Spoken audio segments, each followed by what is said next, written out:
1980년 3월 프랑스 파리의 보르세 병원의 한 세계를 떠들썩하게 하고 존경받던 한 지성인이 폐수종으로 입원을 하게 되었습니다.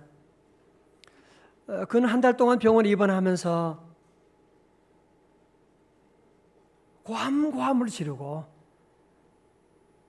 정말 발악을 할 정도로 소리를 지르고 면회 온 사람들에게 막 욕을 하고 막 그랬던 분이에요. 그는 죽음에 대한 불안 때문에, 공포 때문에 너무 두려워서 자기 아내에게 내 병명이 무엇이냐고 물어보지도 못하고, 아내는 그거 얘기도 못하고 불안 가운데 벌벌 떨던 그런 한 사람이 있었습니다.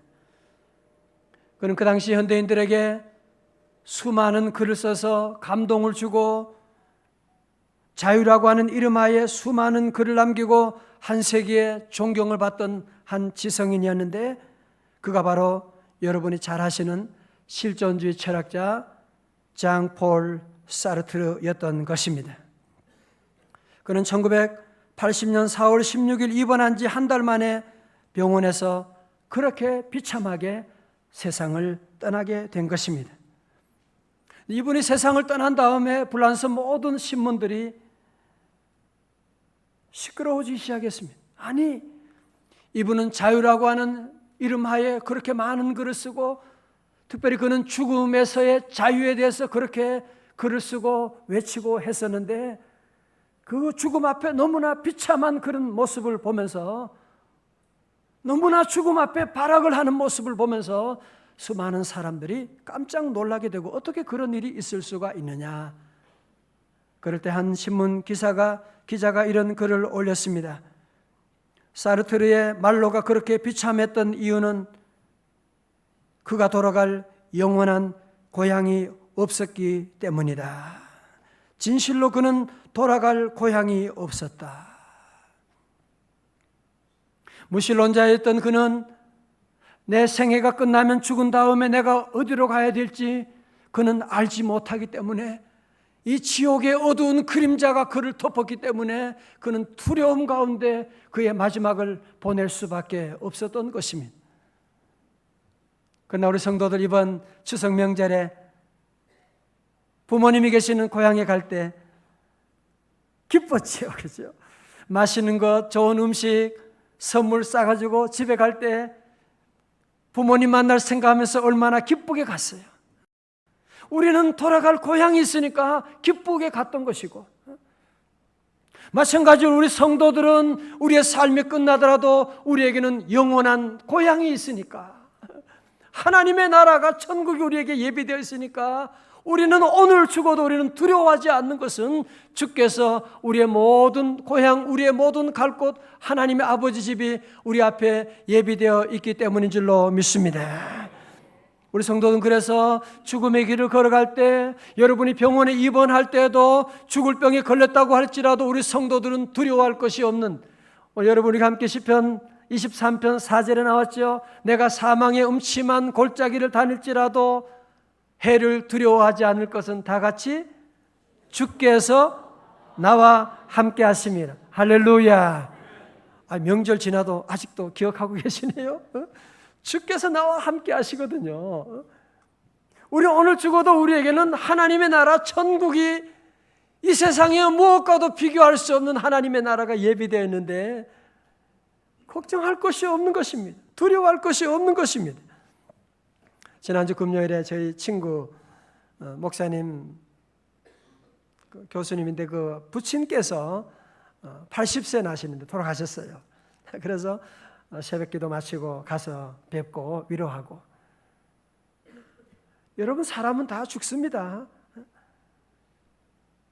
이 죽음보다 더 확실한 사실이 없는데도 불구하고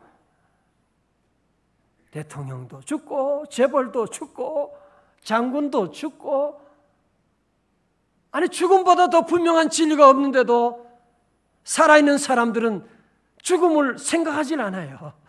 죽음과는 나는 상관없다고 생각하고 살아가고 있는. 여러분, 제가 예언할까요? 여러분은 죽습니다. 저도 죽습니다. 시편 히브리서 9장 27절에 말씀합니다. 한 번 죽는 것은 사람에게 정한 것이요 이후에는 심판이 있으리니 말씀하고 있습니다. 여러분, 그러나 우리 성도들은 우리가 육신으로 죽음이 온다고 할지라도 우리는 그것으로 끝나는 것이 아닙니다. 그 후에는 심판이 있는, 그 후에는 영원한 삶이 있게 되는, 물론 어머니 뱃속에 있는 아이는 내가 엄마 뱃속에서 나가면 나는 죽는다고 생각하겠지. 이런 세상이 있다고 생각하지 못하겠지요. 그래서 그는 울고 소리 지르는 것입니다. 아무리 그가 모른다고 하지만 그는 엄마 뱃속에 지나고 나오면 이런 세상이 있는 것처럼 우리의 삶이 끝나게 되면 우리에게는 영원한 천국이 있고, 하나님 있는 성도들은 영원한 천국에 들어가게 될 것이고, 주님을 믿지 않은 자는 지옥에 들어가게 될 것입니다. 여러분, 그러므로 우리 성도들은 이 땅에 사는 동안에, 우리가 사는 동안에 늘 여러분은 우리의 삶이 끝나더라도 여러분이 갈 곳이 준비되어 있으십니까? 여러분, 오늘 본문의 말씀 시편 23편의 말씀 우리가 함께 오늘까지 함께 말씀을 묵상하면서 오늘 드디어 6절에 오게 되었습니다. 시편 23편 어쩌면 우리 인간의 생애의 과거와 현재와 미래를 노래하고 있는 그 가운데 오늘 6절의 말씀은 그의 시인의 지난날의 험난한 계곡을 지나고 그 어려운 날을 지난 다음에 그는 마지막으로 이제 주께서 예비한 천국을 바라보면서 그가 노래를 부르고 있습니다. 우리 6절의 말씀 우리 다 한번 크게 한번 읽고 다 외우도록 그렇게 하세요. 우리 다 한번 6절 말씀 다 함께 같이 우리 봉독합니다. 6절입니다. 시작. 내 평생에 선하심과 인자하심이 반드시 나를 따르리니 내가 여호와의 집에 영원히 살리로다. 아멘. 한 번 더 하겠어요? 외우신 분들은 한번 외워봐요. 조금 늦게 외우신 분들 저랑 박자를 한 박 조금만 늦게 따라오시면 됩니다. 시작. 내 평생에 선하심과 인자하심이 반드시 나를 따르리니 내가 여호와의 집에 덜 끊어서 영원히 살리로다. 아멘. 할렐루야. 오늘 이 시는 마치 시인이 여기 목자가 양을 데리고서 아침에 푸른 초장 쉴 만한 물가를 찾아서 양을 데려가요. 그렇게 가서 맛있는 풀을 먹습니다. 쉴 만한 물가 가서 쉬고 물장구를 치고 놀다가 다 먹게 돼가지고 점심때가 되니까 벌써 먹을 게 없네. 그러니까 목자는 어디를 인도합니까? 죽음의 골짜기지만 그 골짜기를 잘 지나가지고 산 꼭대기에 있는 거기에 맛있는 초장으로 또 그를 인도하게 되거든요. 거기서 맛있게 먹고 잘 쉬다가 저녁이 되면 어떻게 합니까? 그 모든 양들을 이끌고 다시 집으로 돌아오게 되는 것입니다. 이걸 생각해 보면 오늘 시인은 우리 인생의 모든 삶을 이 시편의 말씀 가운데 노래하고 있는, 여러분 저와 여러분의 삶 속에도 우리 인생에도 오전이 있잖아요. 우리가 젊을 때 30대까지 인생의 오전에 푸른 풀밭을 찾아서 먹고 쉴 만한 물가로 다니고 열심히 분주하게 살 때가 있었습니다. 그러나 인생의 오후가 되면 이제 40대, 50대, 60대가 되게 되면 인생의 오후에는 열심히 살게 되고, 인생의 오후가 되면 살아보면 사는 동안에 수많은 어려움들이 오고 사망의 음침한 골짜기를 지날 때도 있고, 직장에서 쫓겨날 때도 있고, 사랑하는 가족을 먼저 보낼 때도 있고, 여러분이 사는 동안에 수많은 어려움들, 원수를 만나가지고 위험 가운데 처할 때도 있고, 그러나 이 인생의 오후에는 놀라운 하나님의 은혜도 더 많이 경험하게 되고, 내 잔이 넘치나이다, 하나님의 큰 은혜를 경험하게 될 것입니다. 그러나 우리 인생의 오후가 되면, 저녁이 되면 이제 밤이 깊어지게 되면 70대, 80대가 지나게 되면 우리의 지난 날의 삶을 정리하게 되고, 그리고 이제는 우리가 돌아가야 될 영원한 하나님의 나라를 바라보면서 준비하는 시간을 보내야만 하게 될 것입니다. 우리 사랑하는 성도 여러분, 여러분은 지금 인생의 오전에 와 있습니까? 오후에 와 있습니까? 아니면 저녁에 와 있습니까? 아니면 아직 밤에 도착해 있습니까? 저도 이 말씀을 묵상하면서 생각하니까 나도 벌써 많은 시간이 흘렀구나 하는 생각, 내가 이제 앞으로 어떻게 살아야 될까 하는 고민을 하지 않을 수가 없었습니다. 시편 90편에 말씀합니다. 우리의 연수가 70이요 강건하면 80이라도 그 연수의 자랑은 수고와 슬픔뿐이요 신속히 가니 우리가 날아가나이다. 우리 인생이 70이고 강건하면 80이라도 너무너무 신속히 가는 것입니다. 우리 삶은 이 땅에 영원하지 않습니다. 그러나 우리 하나님 있는 성도들은 두려워할 것이 없습니다. 우리 예수님 말씀합니다. 요한복음 14장 1절에 너희는 마음에 근심하지 말라. 하나님을 믿으니 또 나를 믿으라. 내 아버지 집에는 거할 곳이 많도다. 여러분, 그래서 예수 믿는 성도들은 이 죽음 앞에서도 두려워하지 않는 것입니다. 왜? 우리에게는 예비된 하나님의 나라 천국이 준비되어 있기 때문에 그런 것입니다. 우리 성도들은 어떻게 하나님의 나라 갈 수 있느냐? 여호와를 나의 목자로 모시고 예수님을 나로 말미암지 않고는 아버지께로 올 자가 없다고 말씀하셨는데, 우리 예수님 의지하고 예수님을 나의 구주로 모시고 살아갈 때 우리는 하나님의 자녀가 되고 하나님 아버지 집에 거하게 되는 줄로 믿습니다. 오늘 본문 6절을 통해서 우리는 두 가지를 봅니다. 우리가 여호와를 목자로 모시고 나아갈 때 주시는 두 가지 축복이 있습니다. 첫 번째 축복은 무엇이냐면 그것은 현세에 주시는 축복입니다. 현세에 어떤 복이 있느냐? 여러분 한번 보십시오. 얼마나 놀라운 축복이 있는지. 너무너무 놀라운 축복이 있습니다. 자, 우리 앞에 봅니다. 내 평생의 선하심과 인자하심이 어떻게 해요? 반드시 동그라미 쳐요. 반드시, surely, 반드시, 그 다음에 뭐예요? 나를 따르니. 반드시 나를 따르니. 자, 보세요. 여기서 선하심이라고 하는 말은 근니스라고 하지만 히브리 말로는 토브라고 말합니다. 이 말은 언제 쓰이느냐 하면 창세기 1장에 보면 하나님이 천지 만물을 창조하신 다음에 보시기에 어떻게 해요? 좋았더라. 그때가 토브라고 말하는 것입니다. 그러니까 하나님이 만드신 완전한 상태, 자기의 기능을 다하는 그런 상태를 토브라고 말씀하고 있는, 오늘 다윗은 이 말씀 가운데 여호와 하나님의 토브가, 여호와 하나님의 선하심이 나를 따르리니, 그래서 예수 믿는 사람은 잘 될 수밖에 없는 줄로 믿습니다. 여호와의 선하심이, 또한 두 번째는 여호와의 뭐가요? 인자하심이 따르는, 영어로는 그냥 love로 번역했지만 히브리 말로는 헤세드로 번역하는, 다 같이 헤세드. 헤세드라고 하는 말 우리 요즘 많이 쓰는 단어예요. 헤세드도 히브리 말인데요, 이 말은 사랑이라고 하는 그것 이상의 끝없는 사랑, 하나님의 사랑,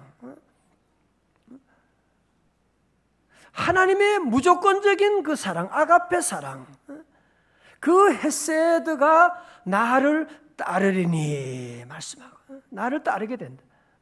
여러분, 여기서 따른다고 하는 말은 히브리 말로 보니까요 라다프예요. 라다프라고 하는 말은 무슨 말이냐면 마치 군인이 뒤에 따라오는 것처럼, 강도가 따라오는 것처럼. 다윗은 지난날에 사울이 자기를 따라올 때가 있고, 때로는 압살롬이 군사를 데리고 따라올 때도 있었지만, 라다프 할 때가 있었지만, 그는 놀라운 사실을 깨닫게 된 것은 뭐예요? 여호와 하나님의 선하심과 인자하심이 나의 뒤를 라다프 할 것이니, 따를 것이니 말씀하고 있는. 할렐루야. 저를 보십시오. 오늘 이 말씀이 왜 중요하냐? 고기를 다 드시고 보셔야 돼요. 여러분, 왜 우리가 인생이 예수 믿으면서도 왜 힘들 때가 왜 많아요? 여러분, 왜 피곤합니까? 왜 그래요? 아직도 하나님을 믿는다고 하면서도 마치 다른 불교식으로 돌을 닦는 분이 많이 계세요.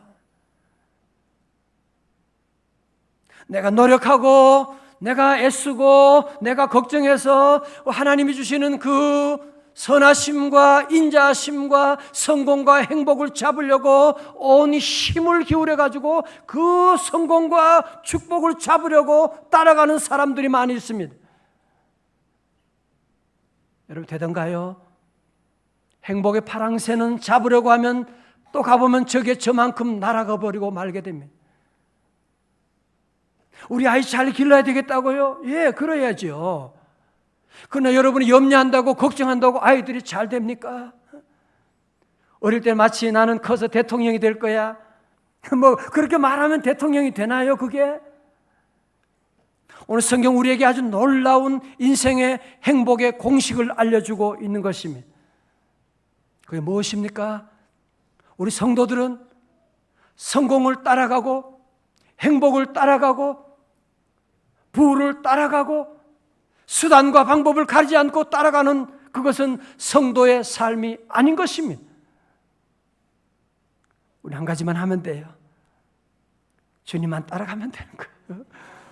여호와를 나의 목자 시를 모시고, 오늘 여러분 성도님처럼 명절 끝나고 피곤하지만 그래도 주님을 따라가는, 여호와 하나님을 따라가는, 어떻게 하든지 예수님을 따라가는 이 한 가지를 따라가면 여러분의 지난날 모든 삶을 돌아보십시오.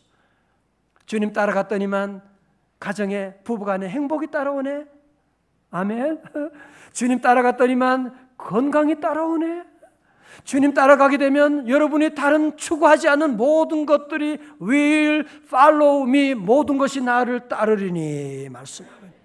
할렐루야.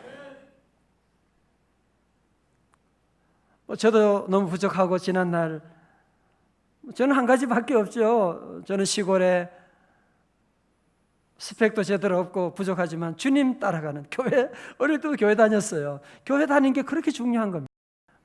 교회 다니고 주님 따라가고 그랬는데 이상하게 그런 얘기를 해요. 우리 집안이 많이 어렵고 힘들었는데도 제가 자라면서 집안이 펴지게 되고 뭐 잘 되고 그러면서 사람들이 저보고 그래요. 너는 광호가 아니라 호강이다. 그러면서 어떻게 네가 크면서 집안이 잘 되고 그런 얘기를 하고요. 물론 제 삶에도 때로는 어려움도 오고 사망의 음침한 골짜기를 맞을 때가 있었지만 그래도 주님이 늘 함께 하셨고, 결혼할 때도 하나님의 만남도, 미국 유학 가게 하는 이런 모든 것, 제가 무슨 계획을 세우고 내가 명성교회 오고 싶다고 이력서를 한 장 넣은 것도 없는데 내가 이 귀한 성도들 만나려고 내가 무슨 계획을 세우고 그렇다면 여러분이 오겠어요? 저는 오직 주님 따라가고 주님 의지하고 믿음으로 살아온 것밖에 없는데 주님께서 다른 모든 것들을 다 따라오게 하여 주시고 다 따라오게 해주시고, 그러므로 저보다 여러 성도님들은 100배나 훌륭하신 우리 믿음의 성도님들인데 여러분은 꼭 믿으셔야 돼요. 내 모든 사는 날 동안에 여호와 하나님의 선하심과 인자하심이 어떻게 해요? 나를 따르리니 여러분의 뒤를 따르게 될 줄로 믿습니다. 그래서 성도들은 기뻐할 수가 있는 겁니다. 어떤 환경에도 우리는 감사할 수가 있는 것은 무엇이냐면 선하심과 인자하심이 늘 나를 따를 것이기 때문에 우리는 자녀들 군대 보내도 걱정할 것이 없어요. 보면 이상하게 좋은 상관 친구들을 만나게 하시고 때로 병원에 입원할 때가 있지만 입원해보면 좋은 의사 선생님들을 예비해서 만나게 하시고, 우리 성도들 그래서 이 시편에 놀라운 여호와를 목자로 모시고 나아가는 자들은 다른 모든 것들 여러분의 뒤를 줄줄 따르게 되는 역사가 함께할 줄로 믿습니다. 두 번째로 여호와를 목자로 모시고 나가면 어떤 축복이 있느냐? 그것은 미래적인 축복으로서 무엇이냐? 6절 하반절에 말씀하고 있습니다. 23절의 마지막 결론이기도 합니다. 우리 다 같이 내가 여호와의 집에, 시작, 내가 여호와의 집에 영원히 살리로다. 아멘. 내가 여호와의 집에 영원히 살리로다. 저는 특별히 시편 23편 6절이 제게 의미가 있는 것은 저희 어머님께서 12년 전에 돌아가셨거든요. 권사님께서 돌아가시고 장례를 지나고 묘지에 안장을 하게 되고, 그러면서 묘비에 뭐를 써야 되겠는데 무슨 말씀을 써야 되는가 기도하는 가운데 하나님께서 이 말씀을 주셨어요. 이 말씀 참 좋다. 우리 어머님이 지금 내 곁은 떠났지만 나를 위해 기도하시고 낳아주신 어머님, 권사님, 그래도 지금도 우리 어머님은 여호와의 집에 거하신다. 그런 귀한 말씀을 주셔가지고 저는 아직도 이 말씀이 특별히 제 가슴에 남아 있습니다. 여러분, 그렇습니다. 우리 성도들은 이 땅에 사는 것 잠깐, 여러분이 마치 외국에 체류하게 되면 일정한 기간 동안에 비자 기간을 주거든요. 여러분, 이 땅에 하나님께서 70년 혹은 80년이라고 하는 비자 기간을 우리에게 허락하셨던 것이고, 비자가 만료되면 본국으로 가야 되는 것처럼 우리는 하나님의 나라로 다 돌아가게 되는 것입니다. 할렐루야. 제가 몇 달 전에 소개했던 나는 천국을 보았다라고 하는 책을 제가 우리 아름다운 동행에도 소개를 추천을 했습니다마는 여러분 가운데 이 책을 보신 분이 여러분이 계실 겁니다. 이 책의 저자인 이븐 알렉산더는 하버드 신경외과 의사로 과학학술지에 150편 이상의 논문을 게재했고, 국제의학 컨퍼런스에서 200회 이상 발표하는 등 뇌와 의식의 작용에 관해서는 세계적인 1인자로서 뇌의학 권위자로 신경외과 전문의입니다. 그런 그가 2008년 11월 10일 54세의 나이에 희귀한 질병에 걸려서 하나님을 믿지 않았는데 그 순간에 기도한 거예요. 하나님, 저를 살려주세요. 그리고 그는 7일간 혼수 상태에 빠지게 되어서 뇌사 상태에 빠지게 된 거죠. 근데 이분이 신경외과 의사로서 심장 마비가 있거나 또 그런 경험을 한 사람들의 얘기, 천국을 다녀왔다, 천국 얘기를 하는데 다 웃기는 소리 하지 마. 환상 보고 온 것이다.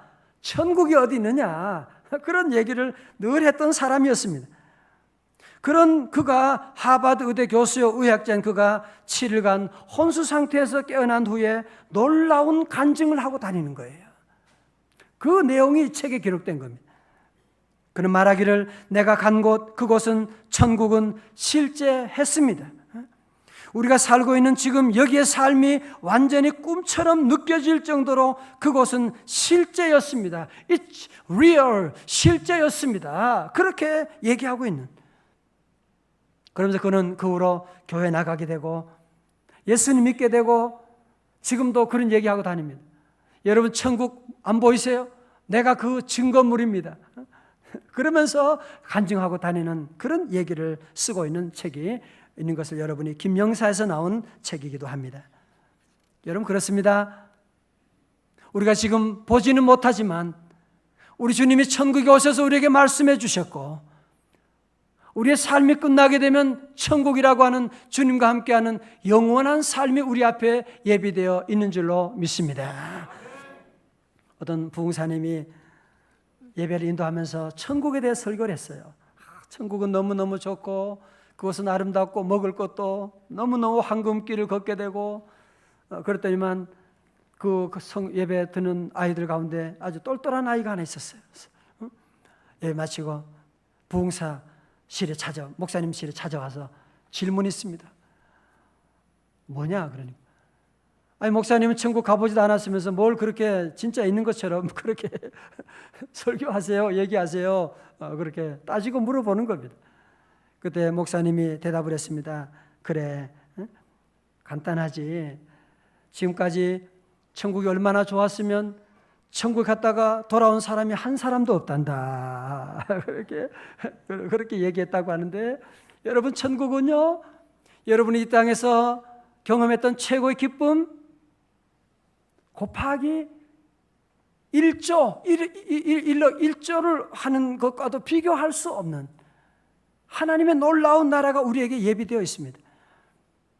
여러분, 그러므로 우리에게는 이 삶이 끝나게 되면 천국이 있고 지옥이 있기 때문에 이 놀라운 사실을 알고서 우리가 가만히 있을 수가 없는 것입니다. 지옥 가는 우리 형님을 두고 그냥 우리가 가만히 있을 수가 없는, 여러분, 그래서 이번에 우리가 행복 축제를 열게 된 것이거든요. 그 좋은 천국에 우리가 어떻게 혼자 갈 수가 있어요? 그래서 우리 주변의 모든 이웃들에게 이 놀라운 구원의 사실을, 예수 믿으면 구원받는다고 하는 사실을, 우리가 천국에 가려면, 우리가 여러분이 외국에 가려면 이 땅에서 먼저 티켓을 끊어야 되는 것처럼, 비자를 받아야 되는 것처럼, 이 땅에서 여러분이 믿음으로 구원받고 믿음으로 천국 티켓을 준비하는 자에게 하나님의 영원한 나라가 준비되어 있거든요. 하나님께서 우리에게 주시는 이 놀라운 축복, 지옥으로 가는 자들을 천국으로 인도하는 것보다 더 놀라운 성공과 행복이 어디 있겠습니까? 그래서 고린도전서 1장 21절에 하나님께서는 전도에 미련한 것으로 구원받는 자들을 얻기를 기뻐하신다고 주님께서 말씀하고 계십니다. 할렐루야. 세상에 많은 사람들이 방황하는 이유는 어디 있느냐? 왜 그래요? 오늘 현대인들은 다 허무주의에 빠지고 나아가서는 쾌락주의에 빠진 이유가 어디 있느냐? 삶의 목적지를 알지 못해서 그런 겁니다. 어디가 내 인생의 목적지를 알지 못하니까 오늘 현대인들 보십시오. 모두가 방황하는 겁니다. 얼마 전에는 한 남자가 결혼을 하고 거기에 수천 명이 모여가지고 축하하고 국회의원도 참석하고, 왜? 인생의 목적이 어딘지를 모르니까 이렇게도 해보고 별짓 다 해보는 겁니다. 별의별 짓을 다 하고 있는 환난 가운데 방황하고 있는 이 백성들이 보이지 않습니까? 여러분의 삶 가운데도 목적지가 없는 사람들은 아무리 많은 것을 거두어도 허무밖에 남지 않습니다. 해밍웨이가 노인과 바다에서 마지막 얻은 것은 뭐예요? 그 노인이 마지막 앙상한 뼈밖에 남지 않게 된 것처럼, 여러분, 목적이 없는 사람은 마지막은 거두는 것이 아무것도 없는 허무주의에 빠질 수밖에 없는 것입니다. 우리 성도들은 여러분의 삶의 목적이 어디에 있습니까? 우리의 삶의 목적지는 분명히 있습니다. 내가 여호와의 집에 영원히 살리로다. 할렐루야. 우리 성도들은 때로 힘들고 어려워도 우리의 마지막 찾아갈 곳은 어디냐? 여호와의 집입니다. 이번에 여러분이 힐링 캠프에서 나왔던 이지선 씨도 스스로 40번 하고 외계인 같은 얼굴을 지가 자기 거울로 본 다음에 완전히 절망해서 그런 얘기 하잖아요. 내가 옥상으로 올라갈 것이냐 아니면 교회로 갈 것이냐. 옥상으로 올라가면 그 인생은 끝나버리게 되었지만 교회로 돌아와서 주님 만남으로 말미암아 그의 인생이 예배 가운데 그런 음성, 하나님이 내가 너를 사랑한다고 하는, 나의 사랑하는 딸이라고 하는 주님의 음성을 듣게 되고 그가 완전히 회복되어서 여러분 지금 많은 사람에게 용기를 주고 주님의 복음을 증거하는 삶을 살아가고 있지 않습니까? 우리 성도들은 여러분의 목적지는 어디입니까? 여호와의 집입니다. 교회입니다. 다 같이 내가 여호와의 집에 영원히 살리로다. 할렐루야. 저는 오늘 시편 23편 강해를 마치면서 이제 다 잘 보세요. 마지막 결론으로 주님 주신 말씀을 적용합니다. 여러분 가운데 그런 분 계시죠? 목사님 23편 참 좋네요. 예, 너무너무 좋네요. 예, 좋아요. 저와는 별로 상관이 없네요. 참 미안합니다. 예. 뭐 그림의 떡 같으네요. 아마 그런 분이 여러분 가운데 계실지 모릅니다. 오늘 제가 여러분에게 마지막으로 부탁합니다.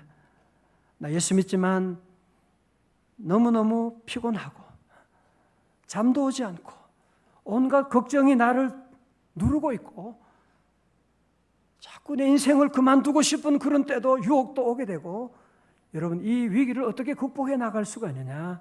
오늘 제가 여러분에게 특별 약을 조지하겠습니다. 가격은 공짜.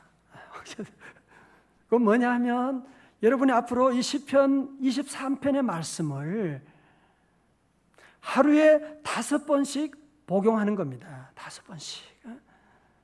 한 번에 5번 읽으면 안 되지, 당연히 안 되지. 여러분 약 그냥 다 5번 털먹으면 그러면 안 되잖아요. 그래서 여러분들이 아침에 일어나서 여호와는 나의 목자시니 한번 읽고 여러분이 기도 대신 이거 해요. 그리고 식사하기 전에 여러분이 기도해도 좋고 기도하기 그러면 여러분이 이 시편의 말씀으로 여러분이 한번 읽어요. 한번 외워봐요. 소리 내가지고. 그리고 점심 식사하기 전에 이 말씀을 읽고 저녁 식사하기 전에 또 한번 읽고 그리고 잠들기 전에 여러분이 누워서 아니면 엎드려 가지고 이 말씀을 한번 읽어보십시오.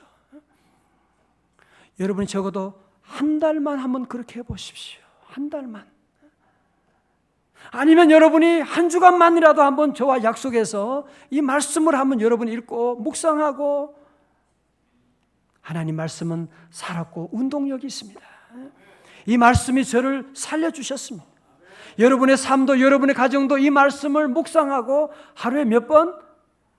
5번 복용하는 겁니다. 5번. 여러분 그래서 이 말씀을 여러분이 한번 읽고 여러분 안에는 어떤 질병 한번 해봐요. 한번 해보자고요. 이번 주간도 여러분 이 말씀 하루에 5번 이 말씀을 복용하고 꼭 말씀을 읽고 기도하고, 금방 여러분 어떤 결과가 없다고 해도 말씀 읽고 기도하고 이 말씀을 외우고 하루에 5번씩 하게 되면 여러분의 삶에 놀라운 변화가, 하나님 말씀은 살았고 운동력이 있어서 좌우의 날선 검과 같아서 우리의 혼과 영과 골절과 관절을 찔러 쪼개고도 남는 역사가 나타나게 되는, 이번 주간 우리 모든 성도들은 이 땅에 사는 동안에 늘 하나님의 집을 사모하고 그리고 천국의 지점인 주님의 몸된 교회를 늘 사랑하고 늘 예배 가운데 천국의 예고편을 맛보면서 우리 모두 주님과 함께 최후의 승리자가 다 되시기를 주님의 이름으로 축원합니다.